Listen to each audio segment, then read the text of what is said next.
ونشهد أن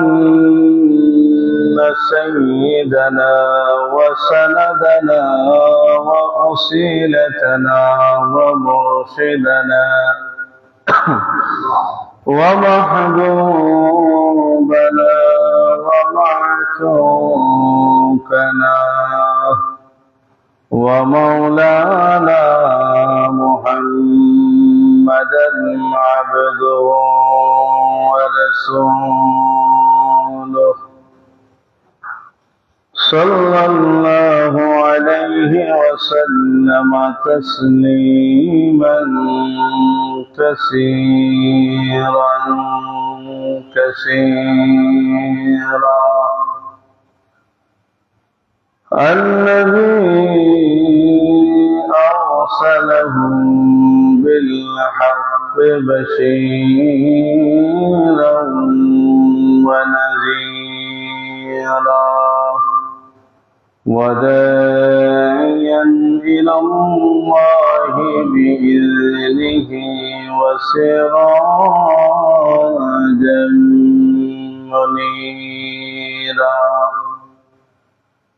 أما بعد فقد قال الله تبارك وتعالى في القرآن المجيد أعوذ بالله من الشيطان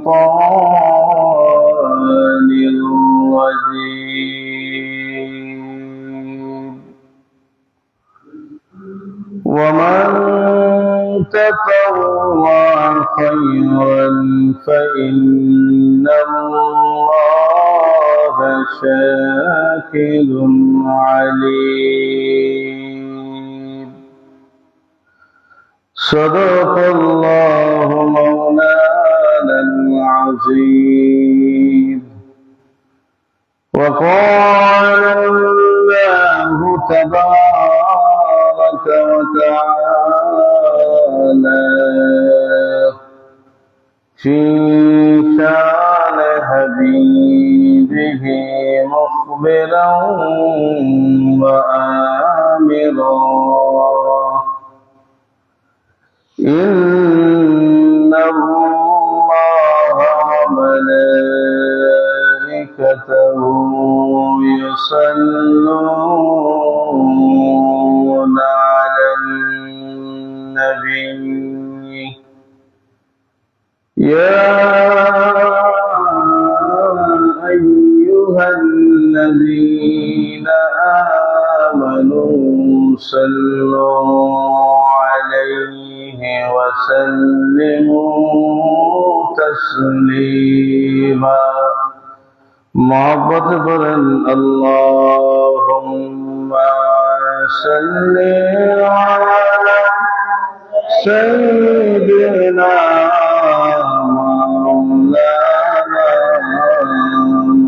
محمد وعلى آل سيدنا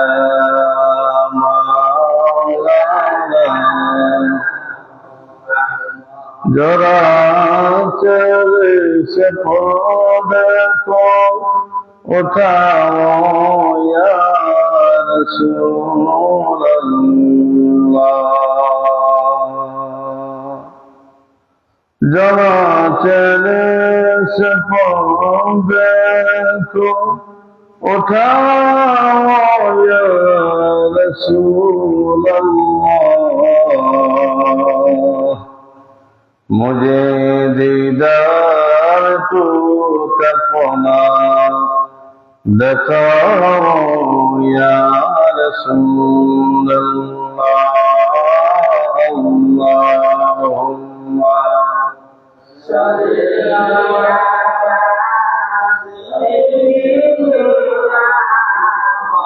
मौलाना मुहम्मद वाला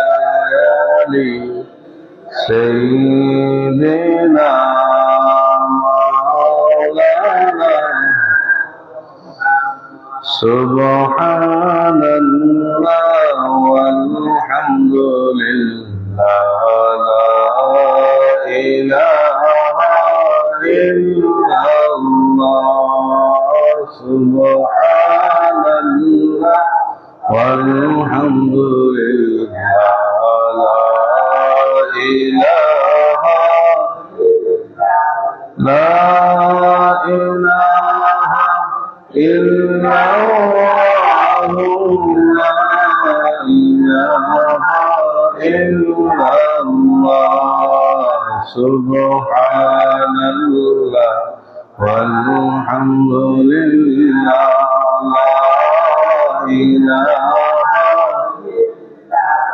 لا إله إلا الله لا إله إلا الله سبحان الله والحمد لله لا إله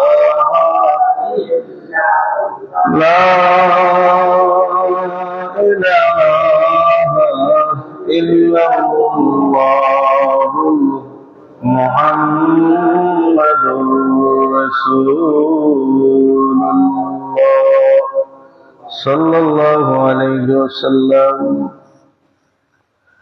শাবান মাসের প্রথম শুক্রবার আমরা এই মুহূর্তে ঐতিহ্যবাহী হাজী সিফাতুল্লাহ জামে মসজিদে জুমার নামাজ আদায়ের জন্য আল্লাহ আমাদেরকে উপস্থিত করেছেন। সেই মহান আল্লাহ দরবারে অসংখ্য গণিত শুকর গুজার করে বলি আলহামদুলিল্লাহ। আমরা কিছুক্ষণ মধুমাখা আল্লাহর নামে জিকির করলাম, এজন্য আল্লাহ দরবারে আবার শুকরিয়া আদায় করে বলি আলহামদুলিল্লাহ। লক্ষ কোটি দুরুদ ও সালাম সাইয়্যিদুল মুরসালিন শফিউল মুজনিবিন রাহমাতুল লিল আলামিন সাইয়্যিদুস সাকানাইন শাহনশাহ রিসালা সুলতানুল আরিফিন শামসুল হিদায়াত বদরুদ দুজা নূরুন আলা নূর মুহাম্মাদুর রাসূলুল্লাহ সাল্লাল্লাহু আলাইহি ওয়াসাল্লাম। আজকে আমাদের খুতবার আলোচ্য বিষয় আমরা আলোচনা করব আগামী শুক্রবারে শবে বারাত সম্পর্কে আমরা আলোচনা করব ইনশাআল্লাহ। আর আজকে আমরা আলোচনা করব নফল নামাজের প্রতি উৎসাহ প্রদান, নফল ইবাদতের প্রতি উৎসাহ প্রদান। নফল নামাজেও আছে, আচরণেও আছে, কথাবার্তায়ও আছে, আল্লাহর হাবিবের শানে দুরূদ শরীফ পড়ার সময় আছে। তো ইবাদতটা,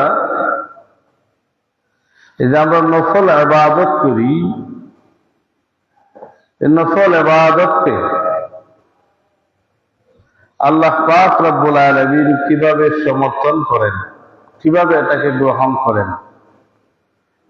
ومن تطوع خيرا فإن الله شاكر عليم ومن تطوع خيرا যে ব্যক্তি তার স্বইচ্ছায় নিজের ইচ্ছায় উত্তম কোনো কাজ করে, যেটা কোরআনুল আযীম সমর্থন করে, রাসূল পাক সাল্লাল্লাহু আলাইহি ওয়াসাল্লামের মুখস্থিত বাণী এটাকে সমর্থন করে, নিষেধাজ্ঞা নেই, এমন কাজ যদি আমরা করি তাহলে ফাইনাল্লাহ, নিশ্চয় আল্লাহ পাক রব্বুল আলামিন ওই নফল বন্দেগী করার কারণে, অতিরিক্ত আমল করার কারণে আল্লাহ খুশি হন। আর আল্লাহ বলেন ফাইনাল্লাহ শাকিরুন আলীম, সুতরাং নিশ্চয় মহান আল্লাহ পাক মানুষের কৃতজ্ঞতার ফলস্বরূপ ফল দান করেন। মানুষ যদি তার নির্ধারিত কাজের বেশি কাজ করে, তাহলে আল্লাহর জন্য করে, তাহলে এটার পুরস্কার আমার আল্লাহ নিজেই কৃতজ্ঞতার ফলাফল প্রদান করেন। আর মহান আল্লাহ সর্বজ্ঞানী, আপনি নির্ধারিত তার 5 ওয়াক্ত নামাজের পরে আর কি কি ইবাদত করেছেন, এটা সম্পর্কে আমার আল্লাহ ভালো জানেন।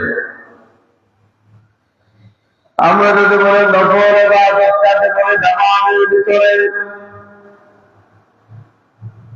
হাদিসের ভাষায় হলো ওয়ামা ইয়াযালু আবদু ইয়াতাকাররাবু ইলাইয়া বিন-নওয়াফিল। আমার আল্লাহ পাক রব্বুল আলামিনের নৈকট্য লাভ করার জন্য আল্লাহ বলেন, আমি আল্লাহর নফল বন্দেগীর তুলনা হয় না। সুবহানাল্লাহ। আল্লাহ পাক রব্বুল আলামিনের নফল বন্দেগীর কারণে আমাদের আল্লাহর সাথে সম্পর্ক আরো গাঢ় হবে, আল্লাহর সাথে আমাদের সম্পর্ক আরো বৃদ্ধি পাবে। আমরা নফল বন্দেগী করার কারণে আমি আল্লাহর আরো নিকটে পৌঁছতে পারি। আল্লাহ বলেন হাদিসে কুদসিতে, হাত্তা মা ইয়াযালু আবদু ইয়াতাকাররাবু ইলাইয়া বিন-নওয়াফিল হাত্তা উহিব্বহু ফাইযা আহবাবতুহু কুনতু সামাহু আল্লাযী ইয়াসমাউ বিহি ওয়া বাসারাহু আল্লাযী ইউবসিরু বিহা ওয়া ইয়াদাহু আল্লাতী ইয়াবতিশু বিহা ওয়া রিজলুহু আল্লাতী ইয়ামশী বিহা ওয়া ইন সালানি আতাইতুহু ওয়া লাইন ইস্তা'যানি লাউইযান্না। আল্লাহ বলেন, আমি আল্লাহর বন্দেগী যখন পরবর্তী হয়ে গেল, তারপরে দোকান ছেড়ে হাদিস সংগ্রহ করলাম। নফল বন্দেগী যখন বান্দা করল, ওই বান্দার সম্পর্ক আমি আল্লাহর সাথে আরো দৃঢ় হয়ে গেল। ওই আমার বান্দা আমাকে ভালোবাসলো, আমিও তাকে ভালোবাসলাম। আমার নফল বন্দেগীর কারণে আমি তাকে পছন্দ করে নিলাম, সেও আমাকে ভালোবাসলো, সে আমার মহব্বতের অংশ হয়ে গেল, আমিও তার মহব্বতের অংশ হয়ে গেলাম। ওই দুইজনের একজন গোলাম আর একজন মাহবুব সম্পর্ক যখন হয়ে গেল, আমার আল্লাহ বলেন, আমি আমার বান্দা হাত ছেড়ে দেই, যা আছে দূরে। আমি আল্লাহ আমার বান্দার পা ছেড়ে দেই, যা আছে আছে। আমি আল্লাহ আমার বান্দার চোখ হয়ে যাই, যা আছে ধরে। আমি আমার বান্দার কান হয়ে যাই, যা আছে শুনে। সুবহানাল্লাহ। এটা হলো ফরজ বন্দেগী। পরে আবার যদি আপনি নফল বন্দেগী করেন কিন্তু ফরজ বন্দেগীর কাছেও নাই, তাহলে এই ইবাদত আবার কবুল হওয়ার জন্য শর্ত আছে। কারণ নির্ধারিত ইবাদত হলো 5 ওয়াক্ত নামাজ পড়া। এখন আপনি এর বাহিরে যাইয়া আপনি নফল বন্দেগী করেন, কিন্তু এগুলো আপনাকে অবশ্যই করতেই হবে, করতে হবে। আমার আল্লাহ বললেন, শুধু তাই নয়, আমি আমার বান্দার চোখ হয়ে গেলাম, যা আছে দেখে। আমি আমার বান্দার পা হয়ে গেলাম, যা আছে হাতে। আমি আমার বান্দার হাত হয়ে গেলাম, যা আছে ধরে। আমি আমার বান্দার কান হয়ে গেলাম, যা আছে শুনে। শুধু এর মধ্যে সীমাবদ্ধ নয়, আমার বান্দা যখন আমাকে তার মাবুদ বানায় নিল, আমার বান্দা যখন আমার গোলাম হয়ে গেল, আমার বান্দা যা চাইবে আমার কাছে আমি আল্লাহ আমার বান্দাকে প্রদান করে দিলাম। এজন্য আমরা বুজুর্গদের কাছে যাই, আল্লাহ বন্দী করি। আল্লাহর কোরআন হুকুম ছাড়াও ওরা অনেক ইবাদত বন্দেগী করে। এজন্য আল্লাহ ওয়ালাদের কাছে আমরা যাই, আমরা শ্রবণ করি, আমরা শুনি, আমরা আমল করি। আর নফল বন্দেগীর ভিতরে আমার আল্লাহ বলেন, وَمِنَ اللَّيْلِ فَتَهَجَّدْ بِهِ نَافِلَةً لَكَ عَسَىٰ أَن يَبْعَثَكَ رَبُّكَ مَقَامًا مَحْمُودًا। আমার আল্লাহ বলেন, হে নবী মুহাম্মদুর রাসূলুল্লাহ সাল্লাল্লাহু আলাইহি ওয়াসাল্লাম, আপনি রাতের শেষাংশে ওয়া মিনাল লাইলি রাত যখন শেষ হয়ে যাবে শেষাংশে আপনি ফাতাহাজ্জাদ বিহি নাফিলাতাল্লাহ, আপনি তাহাজ্জুদের নামাজের জন্য দাঁড়ায় যাবে। এবার আপনি প্রশ্ন করবেন, তাহলে তাহাজ্জুদ কি নফল? এই হাদিসের ভাষায় নফল বলতে মানবীয় ইবাদতকে বোঝানো হয়েছে। মানবীয় ইবাদত মানুষ যে আমল করেছেন আমরা সে আমল করি। আমাদের আকীদা, আমাদের নবী মানুষ তবে সাধারণ মানুষ নয়, পৃথিবীর সাধারণ মানুষের সাথে তুলনা হয় না। পৃথিবীর কোন নবী রাসূলদের সাথে আমাদের রাসূলের তুলনা হয় না। তবে মানুষ আমাদের আকীদা, আমাদের বিশ্বাস, আমার নবী যে নামাজ পড়েছেন এগুলো আমাদের জন্য সুন্নাহ। এই মানবীয় সকল ইবাদতকে হাদিসের ভাষায় নফল বলা হয়েছে। এখানে একটা হলো সুন্নতে মুআক্কাদা, যেমন যোহরের নামাজের আগে যে আমরা সুন্নত রাকাত পড়ি, আর যোহরের নামাজের পরে যে আমরা 2 রাকাত সুন্নত নামাজ পড়ি, এগুলো হলো সুন্নতে মুআক্কাদা। আবার আসরের নামাজের পরে 4 রাকাত নামাজ পড়ি, এশার নামাজের ফরজের পূর্বে 4 রাকাত নামাজ পড়ি, এগুলো হলো সুন্নতে গায়রে মুআক্কাদা, জায়েদাও বলা হয়। এগুলো হচ্ছে আল্লাহর হাবিবের ভাষায় নফল। আসলে নফল বলতে যেগুলো সুন্নাত, কোনটা সুন্নতে মুআক্কাদা, কোনটা গায়রে মুআক্কাদা। ওই তাহাজ্জুদের নামাজ দুনিয়ার সকলের জন্য আল্লাহ নিশ্চিত করে দেন নাই।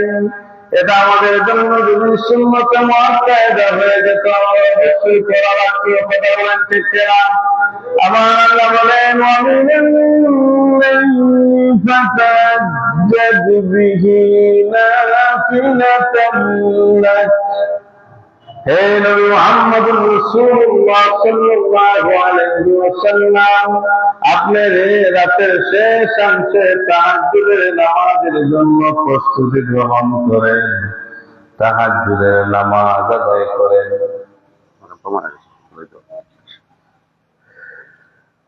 আল্লাহ হাবিব সাল্লাল্লাহু আলাইহি ওয়াসাল্লামকে বললেন, এটা আপনার জন্য অতিরিক্ত করে দিলাম, এটা আপনার জন্য রাখা কাজ হয়েছে। আমার নবীকে আল্লাহ বলেন, আপনার জন্য আমি অতিরিক্ত বানিয়ে দিলাম, আপনি এটা করবেন। যদিও আমাদের উপর আল্লাহ হাবিব সাল্লাল্লাহু আলাইহি ওয়াসাল্লাম নির্দিষ্ট করে দেন নাই প্রতিদিন করতে হবে, এজন্য আমরা রক্ষা পেয়েছি। কারণ যারা ফজরের নামাজ পড়তে কষ্ট হয় আমার রাসূলুল্লাহ ভালো বুঝে। আল্লাহ বললেন, আপনি যদি নফল বন্দেগীটা করেন আপনার জন্য অতিরিক্ত করে দিলাম ওই তাহাজ্জুদের নামাজ। আসা আন ইয়াবআসাকা রাব্বুকা মাকামান মাহমুদা। আমার আল্লাহ বলেন, বন্ধু আপনি যদি এই আমলটা করেন, আমি আল্লাহর পালন করেন, রাতের শেষাংশে দাঁড়ায় দাঁড়াইয়া আমি আল্লাহর জন্য নামাজ পড়েন, তাহলে আমি আপনার জন্য প্রতিশ্রুতি দিলাম, আমি আপনাকে জানাই দিলাম, আমি আল্লাহ আপনার জন্য মাকামে মাহমুদের ব্যবস্থা করে রেখেছি। মাকামে মাহমুদ হলো প্রশংসিত স্থান, মাকাম মানে স্থান, মাহমুদ মানে প্রশংসিত। ওই জায়গায় আমার প্রশংসা করবেন, কিয়ামতের ময়দান যখন কায়েম হবে ওই জায়গায় আল্লাহ হাবিব সাল্লাল্লাহু আলাইহি ওয়াসাল্লাম মুনিবের দরবারে বলবেন, আল্লাহ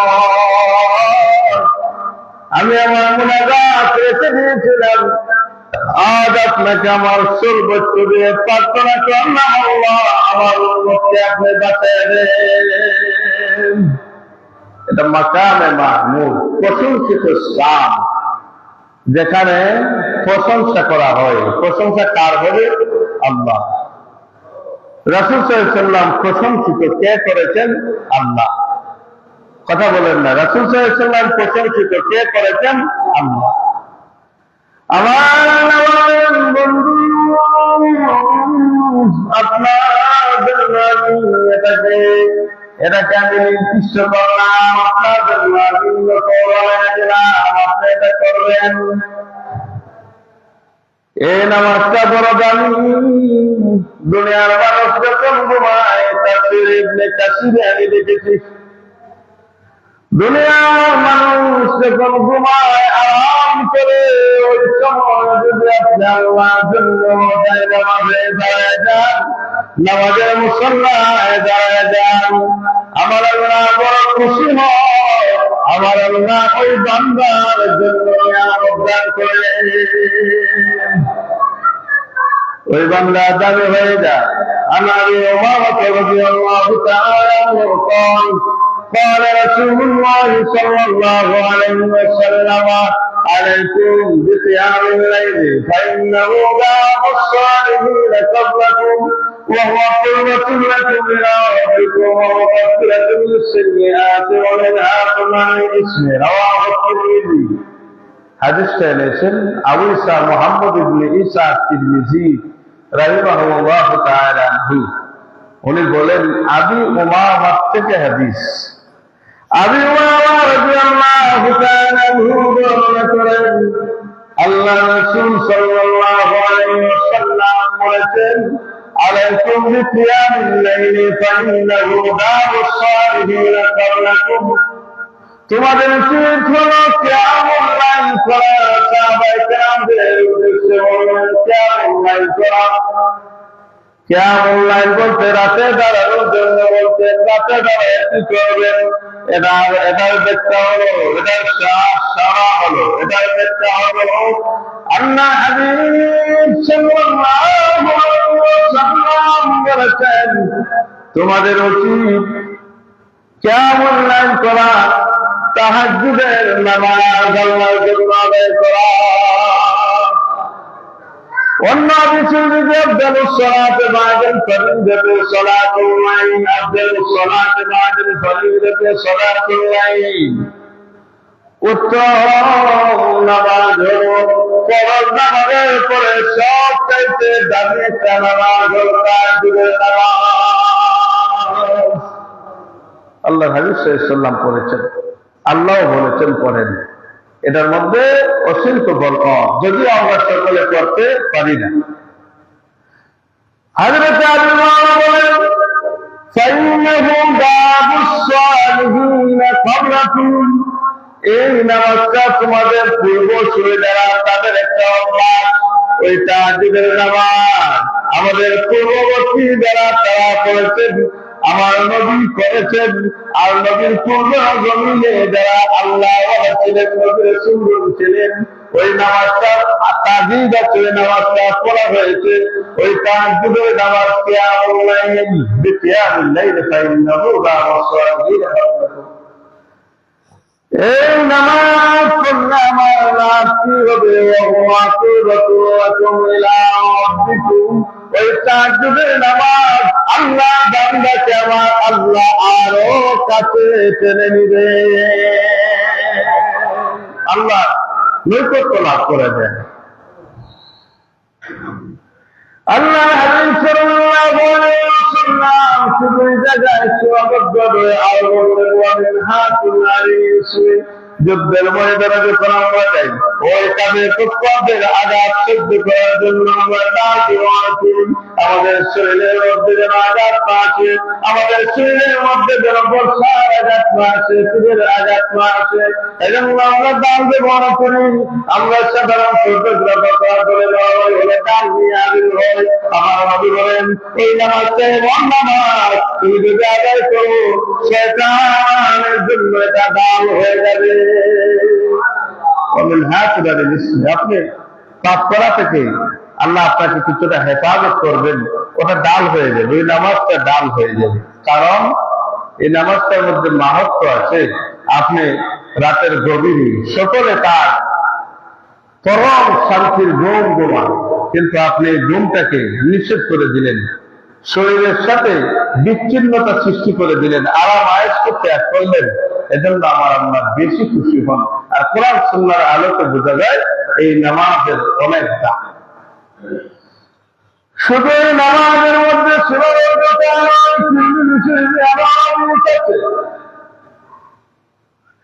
عن ابي هريره رضي الله تعالى عنه قال قال رسول الله صلى الله عليه وسلم من صلى بعد المغرب 6 ركعات لم يتكلم فيما بينهن بسوره مضل له بعباده 12 سنه رواه الترمذي نبي صحابي হযরত আবু হুরায়রা রাদিয়াল্লাহু তাআলা ইরশাদ করেন, আমার নবী বলেছেন, মান সাল্লাহ, যে নামাজ পড়ে বাদাল মাগরিবে 6 রাকাত, মাগরিবের নামাজ শেষ হয়ে গেছে, ইমাম সাহেব ফরজ পড়ালেন, আপনি 2 রাকাত সুন্নতে মুআক্কাদা আদায় করলেন। তারপর আমার নবী বলেন, কেউ যদি 2 করে 6 রাকাত আওয়াজের নামাজ আদায় করে নেয়, মান সাল্লা বাদাল মাগরিবে 6 রাকাত লাম ইয়াতাকাল্লাম ফীমা বাইনাহুন্না বিসুন্নাতিন লাহু, নবী বলেন, ওই ফরজ নামাজের পরে সুন্নতে মুআক্কাদা নামাজের পরে তারপরে যখন আওয়াজের নামাজ আদায় করব, এর ভিতর দুনিয়ার কোনো কথা বলবো না, দুনিয়ার কোনো ফাসাদকে আক্রান্ত করব না, দিল করে 6 রাকাত আওয়াজের নামাজ আদায় করব, ওই ব্যক্তির আমলনামায় 1012 বছর নফলের সওয়াব লিখে দেওয়া হবে।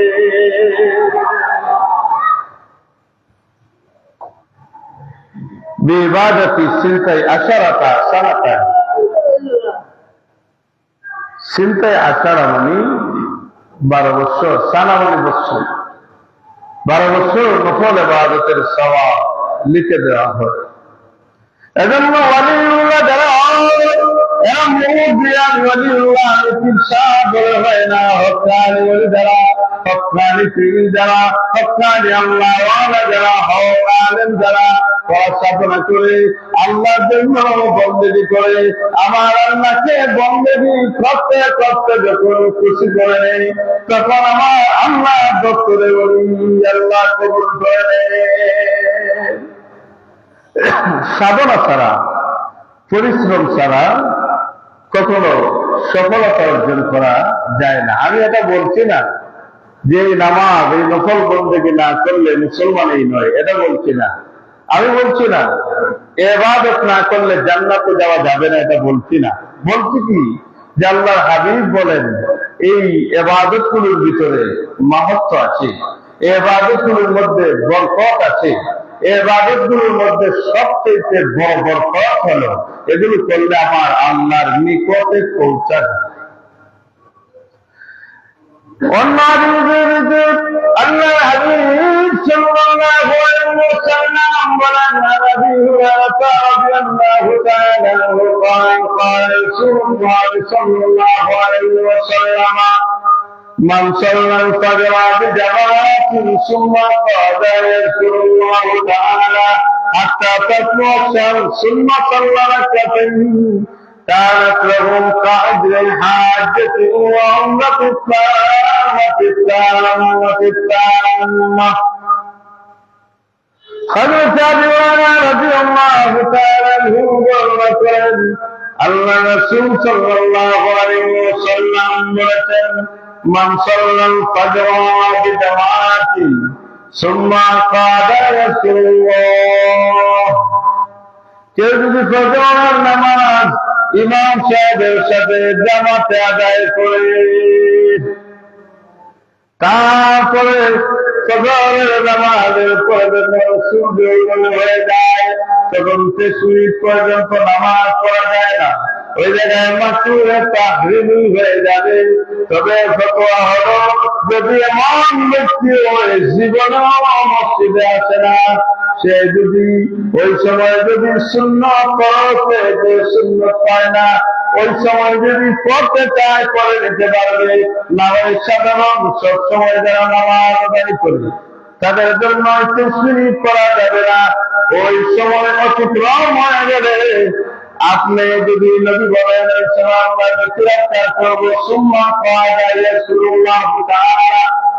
ফজরের নামাজের পরে আমরা জিকির আজকার করব, তাসবিহ তাহলিল পড়ব। হে মানুষ, দুনিয়ার সফর এত বড় কিছু নয়। এটা একটা নির্দিষ্ট পরিমাণ সময় আল্লাহ আপনাকে দিয়েছেন, আপনি জানেন না, আমি জানি না। এই সময়টা অতিক্রম করলে আর আমাদের কিছু থাকবে না, আমল করার সুযোগ নেই। এজন্য আমার এই সময়টুকু, বয়সটুকুন কিয়ামতের ময়দান যখন কায়েম হবে, আমার মুআযিবুল জাবাল বলেন, রাসূলুল্লাহ বলেছেন, আল্লাহ বান্দাকে ডাকবেন আর বলবেন, তোমাকে যে আমি প্রেরণ করেছিলাম পৃথিবীর জমিনে, তোমাকে তো আমি একটা বয়স দিয়েছিলাম, এই বয়সটা তুমি কোনটা ব্যবহার করেছো বলো। তখন আমরা লাজবাব হয়ে যাব, আমরা 60 বছর 70 বছর 80 বছরের মানুষ করাম, কিন্তু আমি আমার জীবনকে কয়েকদিন আল্লাহর জন্য বের করলাম, কতদিন আল্লাহর জন্য ইবাদত করলাম, কত সময় আমি আমার আল্লাহকে দিলাম। এটা প্রশ্নের জবাব দিতে হবে। আমার আল্লাহ বললেন, বান্দারে, তোমাকে কত বড় দেহ দিয়েছিলাম, এই দেহটা তুমি কোনটা ব্যবহার করে জবাব দাও। আল্লাহ বললেন, বান্দারে, তোমাকে আমি দিয়েছিলাম, এই ঋণটা তুমি কোনটা ব্যবহার করেছো বলো। আমার আল্লাহ বলবেন, বান্দারে, তোমাকে তো আমি সম্পদ দিয়েছিলাম, ওই সম্পদটা তুমি কোন জায়গায় ব্যবহার করেছো। এগুলো প্রশ্নের জবাব করার সামনে আগানো যাবে না।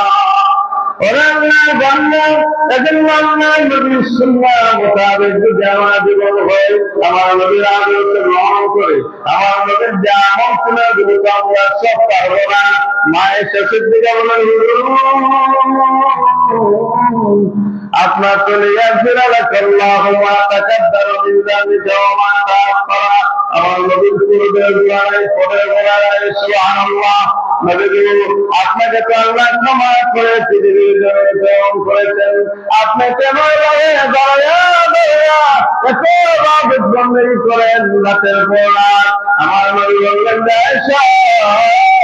আমি তো আল্লাহর দরবারে প্রশংসিত হব না, আমি তো আমার মাহবুবের দরবারে প্রশংসা করবো না, মাকরামের প্রশংসিত জায়গায় ওই রাসূলুল্লাহকে আল্লাহ রাখবেন, সেখানে আল্লাহ রাসূল আল্লাহর প্রশংসা করবেন। আল্লাহু আকবার। হাউজে কাউসার দিবেন, যেখানে অল্প পানি, এক গ্লাস পানি খেলে আর জীবনে পিপাসার্থ হবে। এটা মালিক করবেন আল্লাহ। হাবিবি কিবরিয়া সাইয়্যিদুল মুরসালিন শফিউল মুযনিবিন রাহমাতুল লিল আলামিন মুহাম্মদ আহমদ সাল্লাল্লাহু আলাইহি ওয়াসাল্লাম কি সেই রাসূলুল্লাহর আশিক। আমরা কথা বলেন, আমরা আশিক না হলে আশিক দাবি করি, আমরা এস পয়দা হোক এটা আমরা চাই। তবে আল্লাহ যদি রাসূলুল্লাহ এক তৈরি না করে দেন, আমার পক্ষে আপনার পক্ষে সম্ভব হবে না। মালিককে আল্লাহ, রহমতকে মুহাম্মদ সাল্লাল্লাহু আলাইহি ওয়াসাল্লাম। আমার নবী বললেন, যদি কেউ ফজরের নামাজের পরে আল্লাহ জিকির করে মশগুল হয়ে গেল, আল্লাহ জিকির করলো, জিকির করার পরে সুম্মা সাল্লা রাকাতাইন, 2 রাকাত ইশরাকের নামাজ আদায় করলো। ও সুজুদ কিছুক্ষণ পরে 30 মিনিট সময় পরে যদি করে আল্লাহ বান্দা দেয় 2 রাকাত ইশরাকের নামাজ আদায় করে সুম্মা সাল্লা রাকাতাইন, কানাত লাহু কাদে হাজাতি ওয়া উম্মাতি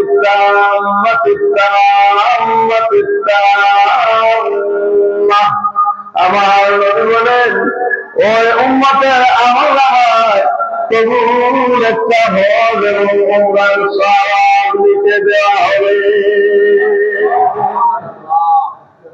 তাহলে বোঝা যায় ইশরাকের আমল আমাদের দরকার আছে না নেই, এটা বাধ্যতামূলক তা বলছি না। এটা যদি আমি করি তাহলে আমার আল্লাহর আরো নিকটে যাওয়া যায়। আর উপায় নাই, আল্লাহর নিকটে পৌঁছে ছাড়া উপায় নাই। সকালে এক ইমান, দুপুরে আরেক ইমান, বিকেলে আরেক ইমান, এই মানেই আমরা বসবাস করছি। সততা, আমানতদার, মানুষের সাথে সদ্য ব্যবহার, গীবত, নামিমা এগুলো ছাড়তে পারি না। আমাদের কি বা আছে, কি আমলেই আছে। আপনি এখন একজন মানুষ বের করেন যে আমি তার কাছে দোয়া চাইবো, সাথে সাথে দোয়া কবুল হবে, এরকম খোঁজা খুব দুষ্কর হয়ে গেছে, কষ্ট হয়ে যাচ্ছে। বৃষ্টি হয় না। আগেকার ওলামায়ে কেরাম ওনারা নামাজ পড়েছেন, দোয়া করেছেন, দোয়া শেষ না হতেই বৃষ্টি হয়েছে।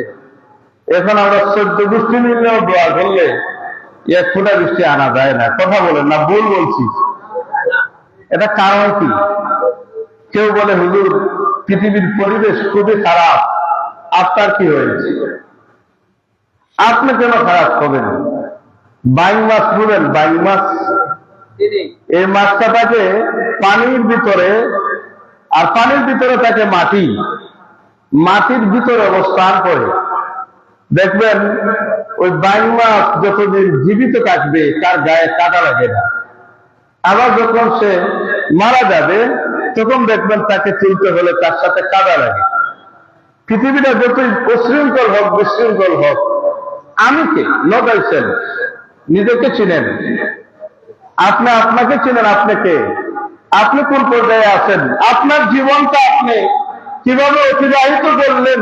এই যে এতগুলো দাঁড়িয়ে আমি তাকিয়ে নিলাম, এই বয়সে আমি আমার দ্বারা কি এমন ইসলামের কাজ করলাম, কি আমার নিজেকে আহারকে বাঁচানোর জন্য কি ইবাদত করলাম, ইমানে কেমন, আকীদায় কেমন, চলাফেরায় কেমন, ব্যবসায় কেমন, এটা তো আমাকে শিক্ষা গ্রহণ করতেই হবে। কারণ আপনার জবাব আপনাকেই দিতে হবে, আপনি জিজ্ঞাসিত হবেন, প্রশ্নের জবাব ওই দিন আরবিতে দিবেন, বাংলায় নয়। কিসে দিবেন?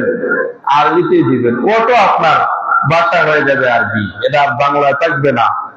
কারণ কোরআনের ভাষা আরবি, জান্নাতের ভাষা আরবি, ফুলসিরাতে কথা বলেন আরবি, ময়দানে হাসরে কথা বলেন আরবি। এজন্য সব প্রত্যেক মুসলমান বলা উচিত উহিব্বুল লুগাতিল আরাবিয়্যা, আমি আরবি ভাষাকে ভালোবাসি। কারণ এটা ভালোবাসার একটা বিষয়, এটার সাথেও প্রেম রাখা, সম্পর্ক রাখা দরকার। কারণ কোরআনের ভাষা আমার নবীর ভাষা। সুবহানাল্লাহ। আল্লাহ নবী সাল্লাল্লাহু আলাইহি ওয়াসাল্লাম ওই 2 রাকাত ইশরাকের নামাজ বান্দার আমল নামায় একটা হজ এবং একটা উমরার সওয়াব লিখে দেওয়া হবে। عن بريدة رضي الله تعالى عنه قال سمعت رسول الله صلى الله عليه وسلم يقول في الإنسان 360 مفصلا فعليه أن يصدق عن كل مفصل منه بصدقة. قالوا ومن يطيق ذلك يا رسول الله؟ قال النفاة في المسجد تتبع والسيء تنحي عن الطريق فإن لم تجد فركعة الضحى وتجزيك. رواه أبو داود. আবু দাউদ শরীফে আল্লাহ নবী বলেন, হযরত আল্লাহ নবী সাহাবী বললেন, আমি আল্লাহর হাবিবকে বলতে শুনেছি, আল্লাহর হাবিব সাল্লাল্লাহু বলেছেন, প্রত্যেক মানুষের শরীরের মধ্যে 360টা জোড়া আছে, প্রত্যেক জোড়ার বিনিময়ে সদকা করতে হবে।